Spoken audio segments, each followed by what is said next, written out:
ঐতিহাসিক ৫ই আগস্ট যেদিন এক ভিন্ন মাত্রার ঘটনা ঘটেছিল সংসদ ভবনে।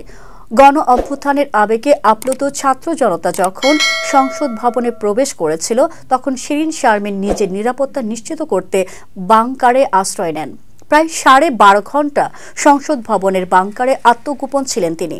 সংবাদ মাধ্যম সূত্রে জানা যায়, সাবেক স্পিকার শিরিন শারমিন চৌধুরী ছাড়াও সাবেক ডেপুটি স্পিকার শামসুল হক টুকু, সাবেক আইসিটি প্রতিমন্ত্রী জুনায়েদ আহমেদ পলক, সাবেক হুইপ ইকবালুর রহিম ও নাজমা আক্তারও তার সঙ্গে ছিলেন।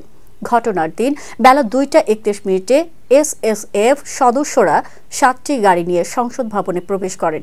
তারা প্রথমে অফিস কক্ষে গিয়ে অস্ত্রশস্ত্র নিয়ে বের হয়ে যান। এরপর ছাত্র জনতা সংসদ ভবনের দিকে আসতে থাকে। নিরাপত্তা নিয়ে উদ্বিগ্ন কর্মকর্তারা স্পিকার সহ অন্যান্যদের দ্রুত সংসদ ভবনে নিয়ে আসেন, যেখানে বহু গোপন কক্ষ এবং বাংকার ছিল। শিরিন শারমিন চৌধুরী এবং অন্যান্যরা প্রথমে বাংকারে আশ্রয় নেন, তবে পরিস্থিতি উত্তপ্ত হওয়ায় তাদের ৬ তলা ভবনের এক গোপন কক্ষে নিয়ে যাওয়া হয়। সারারাত সংসদের গোপন কক্ষে কাটানোর পর রাত আনুমানিক ২:৩০টায় সংসদের সার্জেন্ট অ্যাট আর্মস বা সেনাবাহিনীর সাথে যোগাযোগ করেন। একদল সেনা সদস্য স্পিকার শিরিন শারমিন চৌধুরীকে নিরাপত্তা দিতে ক্যান্টনমেন্টে নিয়ে যান। অন্যরা বিভিন্ন কৌশল অবলম্বন করে নিরাপদে অবস্থান নেন।